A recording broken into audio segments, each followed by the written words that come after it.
আসসালামু আলাইকুম। আমি সৈয়দ মোর্শেদ আনোয়ার।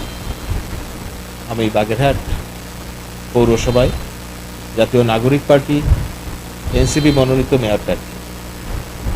বাগেরহাট পৌরসভায় এনসিপি আমাকে মেয়র প্রার্থী করেছে, এই জন্য আমি আমার কেন্দ্রের নেতৃত্বকে ধন্যবাদ জানাই এবং কৃতজ্ঞতা জানাই।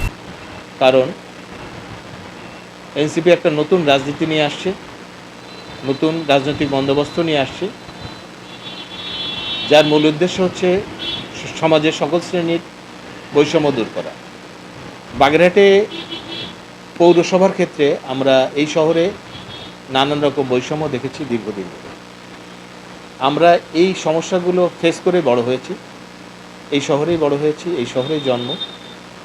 এই সমস্যাগুলো আমাদের খুব ভালো করে জানা। আমরা এই সমস্যাগুলো ধীরে ধীরে ধীরে ধীরে উপলব্ধি করেছি। আমি শুধু না, আমার মতো বাগেরহাট পৌরবাসী সবাই এই সমস্যাগুলো উপলব্ধি করছে।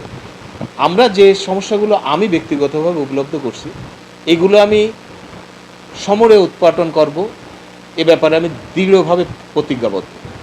আমি বাগেরহাট পৌরবাসীর কাছে ওয়াদা করছি যে আমি বাগেরহাট পৌরসভায় যে কাজগুলো করব, তার মধ্যে বাগেরহাট পৌরসভাকে আমি শতভাগ সততার সাথে পরিচালিত করব।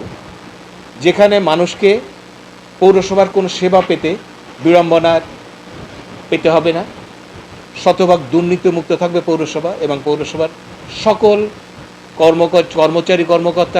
কর্মকর্তারা যাতে দুর্নীতিমুক্ত থাকে সে ব্যাপারে সজাগ দৃষ্টি রাখবো, এবং প্রমাণিত হলে সাথে সাথে অ্যাকশন নেব, এবং পৌরবাসী যাতে পৌরসভায় যে সম্মানের সাথে তাদের কাজ করে আসতে পারে সে ব্যাপারে আমি দৃঢ়ভাবে সজাগ থাকব। এছাড়া আমরা দীর্ঘদিন দেখেছি বাগেরহাটের রাস্তাঘাটের অবস্থা মারাত্মক খারাপ ছিল। এই শহরটা একটা পরিত্যক্ত শহরে পরিণত হয়েছিল।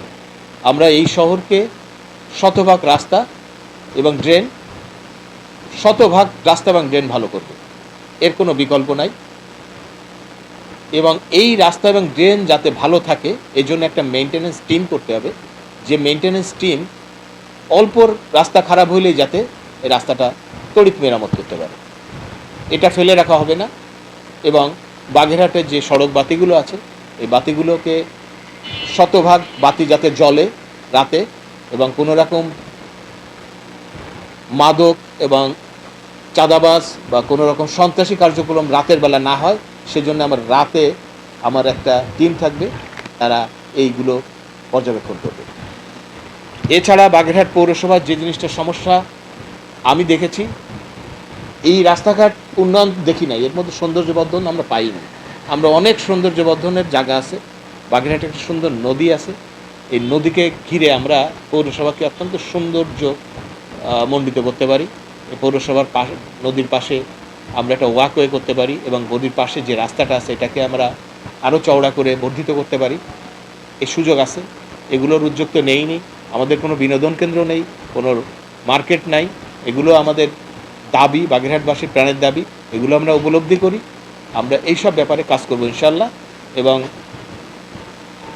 মোড়ে মোড়ে বিভিন্ন জায়গায় পাবলিক টয়লেট থাকবে।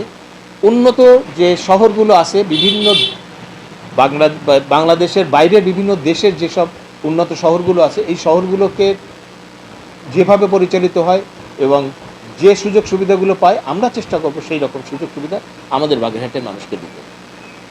এই ব্যাপারে আমি দৃঢ় প্রতিজ্ঞ এবং আমি ওয়াদাবদ্ধ। ধন্যবাদ।